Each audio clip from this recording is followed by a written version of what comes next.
Hi everyone, welcome back to the channel. दोस्तों, आज का टॉपिक बहुत ही ज़्यादा प्रैक्टिकल है। अगर मैं बात करूं मार्च 2023 काफ़ी नोटिस इशू हुए हैं अंडर सेक्शन 148। मार्च 2023 में या फरवरी 2023 में काफ़ी एसएससीज को नोटिस मिले हैं, नोटिस अंडर सेक्शन 148। और मैं बता दूं 148 का नोटिस मिलता है कि जब असेसिंग ऑफिसर आपका इनकम एस्केपमेंट असेसमेंट करना चाहता है अंडर 147 वाला। ठीक है दोस्तों, जैसा कि आपको स्क्रीन पे दिख रहा है, जो नोटिस होता है 148 का ये इस तरह होता है। यहाँ पे हमने नोटिस की डिटेल, असेसिंग ऑफिसर की डिटेल और अपने क्लाइंट की डिटेल सभी छुपा दी है। अब यहाँ पे एक जनरल व्यू है, इस तरह का नोटिस होता है। ठीक है, इस नोटिस को देखने से पहले, चर्चा करने से पहले, मैं आज की अपनी वीडियो को 4 भागों में कैटेगराइज करता हूँ कि ये जो भाई 148 का नोटिस आता है, इसकी आने की टाइम लिमिट क्या है, इसके आने की टाइम लिमिट क्या है कि ये भाई कितने टाइम में नोटिस आ सकता है। दूसरी बात, पेनल्टी। भाई 148 में नोटिस आया और 147 में आपका असेसमेंट हुआ और असेसमेंट होके कुछ इनकम फाइंड आउट हो गई कि भाई ये इनकम छुपाई गई है, तो भाई अब इसके ऊपर कितना पेनल्टी लगेगा, ये बड़ा इंपॉर्टेंट है। अगले तीसरे भाग में हम डिस्कस करेंगे वाई, भाई ये 148 का नोटिस आता ही क्यों है। ठीक है, और सबसे लास्ट में, अंत में हम डिस्कस करेंगे हाउ टू डील। ठीक है ना, हाउ टू डील, इस नोटिस को हम कैसे डील कर सकते हैं। ठीक है ना, हमें इस नोटिस को कैसे डील करना चाहिए। ठीक है ना, कैसे इसका रिप्लाई बनाना चाहिए, हम जो रिप्लाई बनाएंगे क्या उससे असेसिंग ऑफिसर संतुष्ट होगा या नहीं होगा, क्या हमें किसी प्रोफेशनल की सलाह लेनी चाहिए नहीं चाहिए, प्रोफेशनल की सलाह कब लेनी चाहिए, किस मोमेंट पे हम लेनी चाहिए। तो बड़ा आसान शब्दों में आज मैं आपको ये पूरा का पूरा प्रोसीजर 148 का, 147 में असेसमेंट का, इनकम एस्केपमेंट असेसमेंट का समझा दूंगा। बस आपको 10 मिनट वीडियो में बने रहना है। तो दोस्तों, सबसे पहले बात करूं मैं टाइम लिमिट की। ठीक है, टाइम लिमिट की बिल्कुल प्रैक्टिकल बात करेंगे हम। ठीक है ना, तो दोस्तों टाइम लिमिट की मैं बात करूं, अगर जैसे आपके सामने मैं नोटिस ही खोल देता हूं। जो नोटिस की डेट है यह है 31 मार्च 2023। क्या है नोटिस की डेट? 31 मार्च 2023। ये कौन से असेसमेंट ईयर के रेस्पेक्ट में आया है? ये आया है असेसमेंट ईयर 19-20। अगर ये असेसमेंट ईयर 19-20 है तो इसका मतलब क्या हो गया? इसका मतलब ये हो गया कि भाई फाइनेंशियल ईयर 2018 और financial year 2019, sorry financial year 2018-19 है।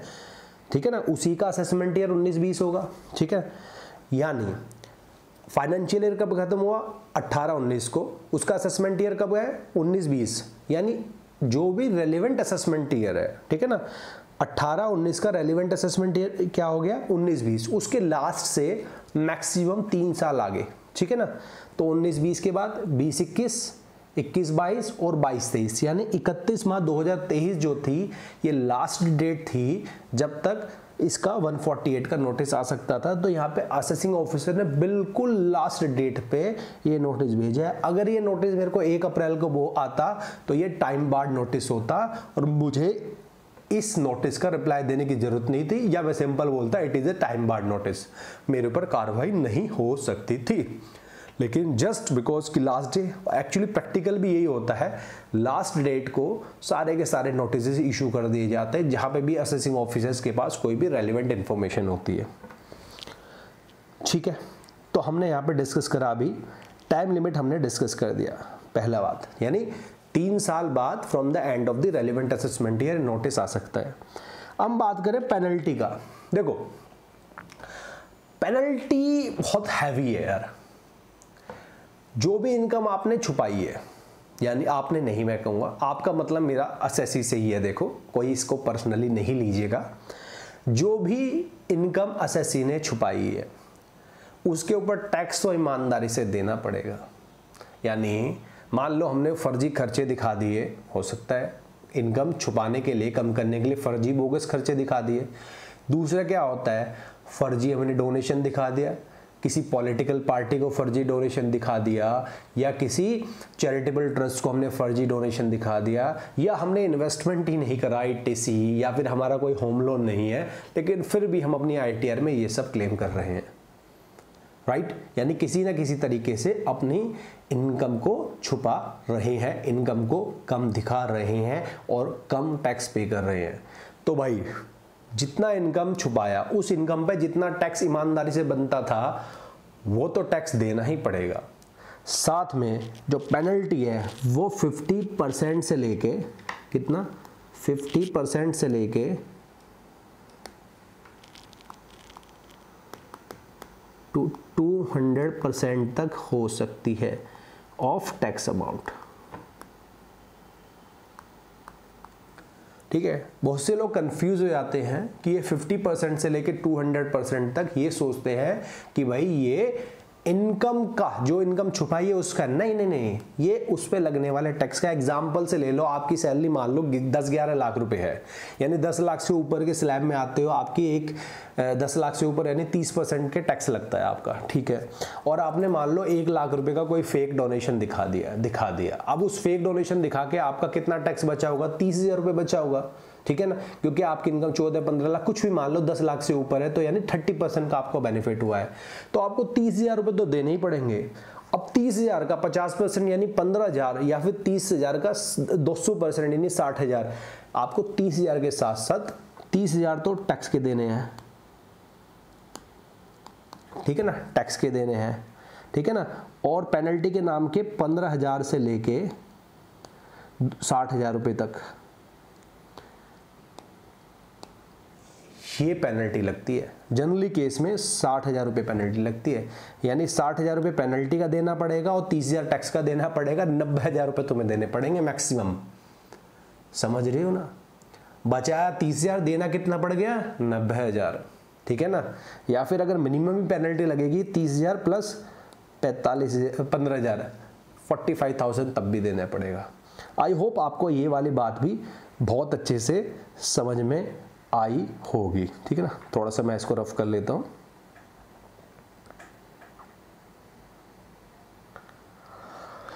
अच्छा, अब इंपॉर्टेंट है सबसे वाई। ये जो 148 में नोटिस आते हैं, ये आते ही क्यों हैं? देखो, मोटा मोटा अगर आप वीडियो देख रहे हैं आपको पता तो होगा कि ये भाई इनकम एस्केपमेंट असेसमेंट है, यानी इनकम कहीं ना कहीं एसएससी ने कम दिखाई है, छुपाई है, कुछ ना कुछ अपने टैक्स बचाने के लिए इनकम में उसने कुछ ना कुछ इनकम कम दिखाई है, इसी वजह से ये नोटिस आते हैं, ठीक है ना। फिर भी मैं एक आपको प्रैक्टिकल एग्जाम्पल दे देता हूँ। अभी की बात है, रिसेंटली सितंबर 2022 की, सितंबर 2022 को इनकम टैक्स डिपार्टमेंट ने एक सर्च ऑपरेशन चलाया, ठीक है जी। सर्च ऑपरेशन किसके अगेंस्ट चलाया? जो ऑफिसर्स या बोल दो ऑफिशियल्स या ऑफिस बियरर्स ऑफ RUPPS, यानी registered unrecognised political party. R का मतलब रजिस्टर्ड, यू का मतलब अनरिकॉग्नाइज्ड। रजिस्टर्ड तो है लेकिन अनरिकॉग्नाइज्ड पॉलिटिकल पार्टीज है। और रिकॉग्नाइज्ड पॉलिटिकल पार्टी कौन सी होती है? जैसे ये बीजेपी, आम आदमी पार्टी, कांग्रेस पार्टी, ठीक है ना, ये रिकॉग्नाइज्ड है, इलेक्शन में पार्टिसिपेट है, इनका बंदा सांसद में रिप्रेजेंट करता है, ठीक है ना, तो ये रिकॉग्नाइज्ड है। बाकी इंडिया में मोर देन 2000, हो सकता है 3,000 पॉलिटिकल पार्टी इस टाइम में प्रेजेंटली रजिस्टर्ड है। कोई अपने क्षेत्र में काम कर रहा है, कोई अपने मोहल्ले में काम कर रहा है, कोई किसी वन विभाग एसोसिएशन में काम कर रहा है। बस काम जो कर रहे हैं पॉलिटिकल पर्पस के लिए कर रहे हैं। लेकिन उन 3,000 में से हो सकता है 1000 पार्टी ऐसी हैं जो कि केवल अपना ब्लैक मनी को व्हाइट मनी करने के लिए काम कर रहे हो, या फिर लोगों को फेक डोनेशन का बेनिफिट देके, इनकम टैक्स का बेनिफिट देके उनसे एक पर्टिकुलरली कमीशन चार्ज कर रही हो, ठीक है ना, यानी फाइनेंशियल पर्सपेक्टिव से काम कर रही हो। अब जो सर्च ऑपरेशन चलाया गया सितंबर 2022 में, ठीक है ना, उसमें यही बात निकल के आई। लगभग 23 अनरिकॉग्नाइज्ड पॉलिटिकल पार्टी थी, 35 बोगस इंटरमीडिएट पर्सन थे और 3 मेजर एग्जिट प्रोवाइडर्स थे, ये इन्वॉल्व थे। अहमदाबाद गुजरात में एक केस है, वहाँ की कई सारी पॉलिटिकल पार्टी ऐसी फाइंड आउट हुई है जो पॉलिटिकल पर्पस के लिए तो काम कर नहीं रही थी, खाली लोगों से एज डोनेशन लेती और उन पे 2, 4, 5% तक कमीशन चार्ज करके उनका पैसा वापस कर देती, ठीक है ना। तो अब ये जो क्लाइंट है हमारा, ठीक है जी। ये जो क्लाइंट है वैसे एक क्लाइंट नहीं है, मैं आपको बताऊं, ये एक डेमो नोटिस है, ठीक है ना। ये किसी यहाँ पे वैसे भी मैंने इन्फॉर्मेशन यहाँ पे काफ़ी छुपा दी है, ठीक है ना। तो ये क्लाइंट से कोई हमारा लेना देना नहीं है, ये केवल एजुकेशनल पर्पज़ के लिए है। हमारे पास काफ़ी एडवोकेट्स कनेक्टेड है, चार्टर्ड अकाउंटेंट स्टूडेंट्स कनेक्टेड है, ठीक है ना, चार्टर्ड अकाउंटेंट्स कनेक्टेड है। तो कहीं ना कहीं being a professional knowledge purpose, knowledge awareness basis के लिए हम इस तरह की वीडियो बनाते हैं, ठीक है ना। तो दोस्तों यहाँ पे नोटिस है सेक्शन 148। इस पर्टिकुलर अगर मैं एसएससी की बात करूँ, ठीक है ना, इसमें बोला गया कि board approve risk management strategy cycle 2 has been executed for identify the potential cases for the action 148 and 148A, ठीक है ना, pertaining to the assessment year 2016-17 and assessment year 19-20। अब असेसमेंट ईयर 16-17 के केस तो अब नहीं खुल सकते, ठीक है ना। और अगर इस पर्टिकुलर एसएससी ने 16-17 में भी कोई डोनेशन किया होता 2-4-5 लाख का, तो अभी टाइम बार्ड था वो, तो उसके जिक्र भी नहीं होगा यहाँ पे, ठीक है ना। यहाँ पे जिक्र जो होगा असेसमेंट ईयर 19-20 का होगा, ठीक है। ओके, आगे चलते हैं। तो यहाँ पे इंफॉर्मेशन मिली कि भाई इंफॉर्मेशन जो अवेलेबल है, information tax payer annual summary के हिसाब से भी, ठीक है ना, जैसे AIS होता है ऐसे TAS भी होता है, ठीक है ना। उसके अलावा जब सर्च ऑपरेशन चलाया गया होगा तो पॉलिटिकल पार्टी के यहाँ से भी कुछ डॉक्यूमेंट्स बरामद हुए होंगे, डोनर की लिस्ट बरामद हुई होंगी, स्लिप्स बरामद हुई होंगी, ठीक है ना। उसमें उनके पास कोई इन्फॉर्मेशन है कि फाइनेंशियल ईयर 18-19 यानी असेसमेंट ईयर 19-20 में एसएससी ने, ये अहमदाबाद की पार्टी है, डोनेशन दिया 3 लाख 3 लाख ऐसा असेसिंग ऑफिसर कह रहा है, यानी 6 लाख का डोनेशन किया। और अगर बात करें तो उनको लगता है कि भाई which suggest that income chargeable to tax has escaped assessment in respect of these financial transaction made by the assessee. A को लगता है कि भाई इसके अगेंस्ट चूंकि आपने डोनेशन दिखाए हैं और ये डोनेशन जो है फर्जी हैं, तो क्यों ना आपका एस्केप असेसमेंट किया जाए, क्यों ना आपका केस 147 में खोला जाए, ठीक है ना। आगे लिख रहा है, ठीक है ना, क्या लिख रहा है, why on the basis of the above information it would not be held that the income chargeable to tax has income escape assessment in your case for the relevant assessment year 19-20 and why your case shall not be open for the assessment year 19-20, ठीक है ना। क्यों ना आपका case 19-20 assessment year का खोला जाए। बिल्कुल खुल सकता है, नहीं खुल सकता, बिल्कुल खुल सकता है। नोटिस जो है with in the time limit है, ठीक है ना, with in the time limit है, ठीक है ना। यहाँ पे इंफॉर्मेशन के पास जो है क्या है कि इंफॉर्मेशन है, सबसे इंपॉर्टेंट ये होता है 148 में केस खोलने के लिए डिपार्टमेंट के पास पुख्ता सबूत होने चाहिए। डिपार्टमेंट ने छापा मारना चाहिए, डिपार्टमेंट को एविडेंस कलेक्ट होना चाहिए। डिपार्टमेंट को एविडेंस कलेक्ट में कई सारी चीज़ें हो सकती है, चैट हो सकती है, मेल हो सकती है, डोनेशन स्लिप हो सकती है, या फिर जो पॉलिटिकल पार्टी चला रहे थे वहीं का मैनेजमेंट ये कबूल ले कि भाई हमने जो सारा का सारा जो काम किया है यहाँ पे केवल इसी तरह लोगों को फर्जी डोनेशन का ही काम किया है, ठीक है ना। तो मैं इसमें डिटेल में नहीं जाऊंगा, मैं नहीं पढ़ना चाहता किसी एक नोटिस को डिटेल में, ठीक है ना। तो इस तरह का नोटिस आता है और उस नोटिस में बोला जाता है कि भाई क्यों ना आपका केस 147 में खोला जाए, ठीक है। अच्छा, एक तरह से ये अपॉर्चुनिटी दी गई, ठीक है ना, अपॉर्चुनिटी ऑफ बीइंग हर्ड, सुनवाई का पूरा मौका दिया गया। अब यहाँ पे इंपॉर्टेंट है, मैंने आपको वाई पूरा बता दिया कि जनरल भी बता दिया, और मैं यहाँ पे एक नोटिस दिखा के मैंने आपको यहाँ पे स्पेसिफिक भी बता दिया, ठीक है, ठीक है। रिप्लाई कैसे करना है, वैसे जनरली रिप्लाई बताओ। रिप्लाई में सब क्या बोलेंगे, रिप्लाई में सब ये बोलेंगे कि भाई देखो कि जी डोनेशन मैंने गुड फेथ में किया, मैंने रिलाई करा क्या कि जो पॉलिटिकल पार्टी है, ठीक है ना, वो ठीक काम कर रही है, पॉलिटिकल पर्पस के लिए काम कर रही है, ठीक है। अब इसको डील कैसे करना है, डील करने का मैं आपको दिखा देता हूँ। टू असेसिंग ऑफिसर जिस पर्टिकुलर वार्ड का है उसको एड्रेस करना है। सर सब्जेक्ट में लिखना है रिप्लाई टू शो को notice for proceeding under section 148। जिस सेक्शन में नोटिस आया, ठीक है ना, उसी सेक्शन में आप रिप्लाई करेंगे सब्जेक्ट लिख के, ठीक है ना। पैन नंबर लिखना है अपना फॉर द असेसमेंट ईयर 2019-20 लिख देना है, ठीक है। यहाँ पे आपको रेफरेंस जरूर डालना है कि भाई आप जो रिप्लाई दे रहे हो किस नोटिस के रेफरेंस में दे रहे हो, ठीक है ना। कि तो यहाँ पे आपको नोटिस नंबर मेंशन कर देना है, डेटेड मेंशन करना है, किस असेसमेंट ईयर का है, ठीक है ना, अपना पेन, ठीक है। अब यहाँ पे बात आती है आपको मैटर में लिखना क्या क्या है। देखो ये एक जनरल रिप्लाई है, ठीक है ना, ये एक जनरल रिप्लाई है कि भाई यहाँ पे सबसे पहले लिखना है कि भाई जो हमें नोटिस आया इस पर्टिकुलर डेट को आया, जो कि नोटिस में आया, ठीक है ना।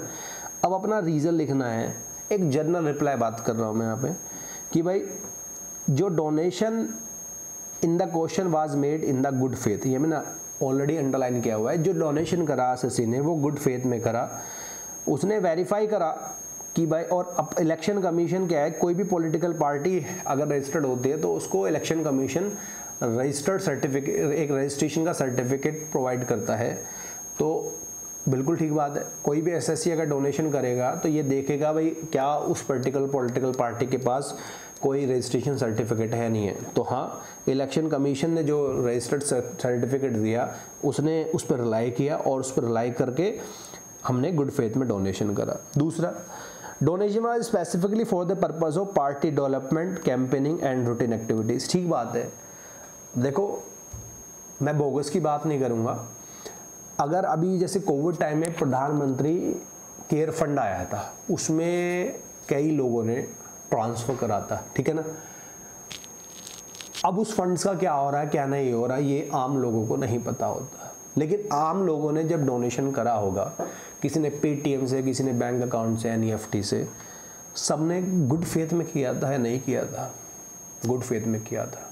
अगर अब पता लग जाए कि वो जो पॉलिटिकल पार्टी है या जो पीएम केयर फंड्स है, ठीक है ना, उसका मिस यूटिलाइजेशन हो रहा है, या वो पॉलिटिकल पर्पस के लिए खर्च ना होके, सॉरी, पीएम रिलीफ फंड जिस पर्पस के लिए बना था उस पर्टिकुलर पर्पस के लिए खर्च ना होके खाली बीजेपी नेताओं के पर्सनली कुछ काम या उनके मकान, दुकान, उनके एडवर्टीजमेंट के लिए वो फंड्स खर्च हो रहा है, तो हम जैसे लोगों को कितना दुख लगेगा? लगेगा नहीं लगेगा? ठीक है, सेम इसी चीज़ में होता है, ठीक है ना, कि भाई आप चैरिटेबल ऑर्गेनाइजेशन के डोनेशन करते हो, एट द टाइम जब आप डोनेशन कर रहे हो तब तो लगता है कि हाँ भाई ये इलेक्शन में पार्टिसिपेट कर रहे हैं, इनके नेता भी हैं, कैंपेनिंग भी इनकी कर रही है, ठीक है ना, और ये इनका कोई मिशन है, इनका कोई ऑब्जेक्टिव है। लेकिन बाद में पता लगता है कि वो अपने मिशन से भटक गए हैं और वो अपना काम चैरिटेबल या फिर रिलीजियस या फिर पॉलिटिकल पर्पज़ के लिए करना उन्होंने बंद कर दिया है, ठीक है ना। तो इसमें होता क्या है, इसमें एसएससी ने दान भी दिया, उसके बाद सजा भी पाई। लेकिन मैं आपको बता देता हूँ, इस तरह के नोटिस इनकम टैक्स डिपार्टमेंट तभी इशू करता है जब इनकम टैक्स डिपार्टमेंट के पास पुख्ता सबूत हो, यानी इनकम टैक्स डिपार्टमेंट हवा में तीर नहीं चलाता। जब प्रॉपर स्कैंडल का भांडाफोड़ होता है, इनकम टैक्स सीबीआई जांच बैठती है, इनकम टैक्स डिपार्टमेंट की जांच बैठती है और ये पता चलता है कि भाई ये पार्टी, पर्टिकुलर पार्टी का काम ही ये है, तभी इनकम टैक्स डिपार्टमेंट 148 में नोटिस भेजता है। तो दोस्तों, ये कहना इस नोटिस के अगेंस्ट कि भाई ये मैंने गुड फेथ में करा, for the political party purpose के लिए करा। दूसरा कि देखो जी, मैंने तो क्या है कि जो है पेमेंट भी बैंक से करी है, ठीक है ना, मैंने तो पेमेंट भी बैंक से करी है और मैंने कैश नहीं लिया। ये तो इनकम टैक्स डिपार्टमेंट को प्रूफ करना है कि आपने कैश लिया है। अगर डिपार्टमेंट प्रूफ नहीं कर पाता तो डिपार्टमेंट की गलती है। That is the point. यानी यहाँ पे एसएससी को ये सारी चीज़ें बोलनी है कि भाई गुड फेथ में करा है, किया है, जिस फेथ में किया है, अपना डिटेल्स बतानी है कि भाई मैंने ऐसे ऐसे ट्रांसफर करा। जैसे इस केस में एसएससी ने 3 लाख रुपए ट्रांसफर करे हैं, लेकिन जो एसएससी को नोटिस मिला है वो नोटिस कितना मिला है? 3 लाख और 3 लाख, 6 लाख का नोटिस मिल गया। यानी डिपार्टमेंट कह रहा है 6 लाख जो है बोगस डोनेशन है। एक तरह से डिपार्टमेंट की जो इंटेंशन है वो 6 लाख बोगस डोनेशन की है, ठीक है ना। लेकिन एसएससी के बैंक से 3 लाख रुपए गए तो 6 लाख कहाँ से आ गए? ठीक है ना। यानी डिपार्टमेंट जो नोटिस भेज रहा है उसके पास भी गलत एविडेंस है। That is the practical example जो मैंने अपने यहाँ पे आपको यहाँ पे दिखा दिया है, ठीक है ना। ये प्रैक्टिकल एग्जाम्पल है। दूसरा इसके पास एसएससी का मान लो प्रॉपर डोनेशन स्लिप है। जब बैंक से पेमेंट की डिटेल बताओगे आप डोनेशन स्लिप भी बताओगे। जैसे ये मैंने डेमो के तौर पे ये पर्टिकुलर डेट लिख दी, क्योंकि मार्च 2018-19 का केस था, तो 18-19 की डेट लिख दी है मैंने, रिसिप्ट नंबर लिख दिया है और ये पर्टिकुलर डोनेशन की अमाउंट लिख दिया है। ठीक है ना, ठीक है ना। अब वो क्या है कि एनक्लोज्ड क्या कर देगा, रिसिप्ट को एनक्लोज्ड कर देगा, जो भी पॉलिटिकल डोनेशन की रिसिप्ट है। ठीक है, बैंक स्टेटमेंट एनक्लोज्ड कर देगा। ठीक है ना, जो उसने डोनेशन दिया है जिस सर्टिफिकेट के बेसिस पर अप्लाई करके दिया है वो एनक्लोज्ड कर देगा। ठीक है ना, और हमने बाद में थैंक्स एंड रिकॉर्ड करके सेक्शन 148 में जो नोटिस आया है उसका रिप्लाई कर देगा। ये तो थी पूरा का पूरा प्रोसीजर। सबसे पहले मैं ये कहना चाहूँगा, ये तो एक जनरल रिप्लाई है, हर reply case to case differ हो सकता है।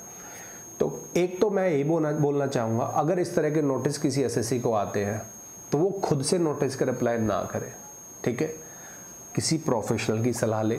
ठीक है, इसके बाद अब हम नेक्स्ट वीडियो में पार्ट 2 में कवर करेंगे कि भाई जब 148 का नोटिस आया हमें, ठीक है, और हमने उसका रिप्लाई कर दिया, अब फर्दर पार्ट 2 में हमें किस तरह की कार्रवाई होगी। क्या हमारा सीधा केस 147 में खोल दिया जाएगा अगर डिपार्टमेंट हमारे रिप्लाई से नॉन सेटिस्फाइड है, क्या डिपार्टमेंट हमारे रिप्लाई से सेटिस्फाइड हो जाएगा, ये सब हम देखेंगे अगले पार्ट में। तभी के लिए हमारे से कनेक्ट रहिए, टैक्स टुडे पे आप बने रहिए। इस तरह की वैल्यूएबल अपडेट्स आपको यहाँ पे मिलेंगी। जय हिंद, जय भारत।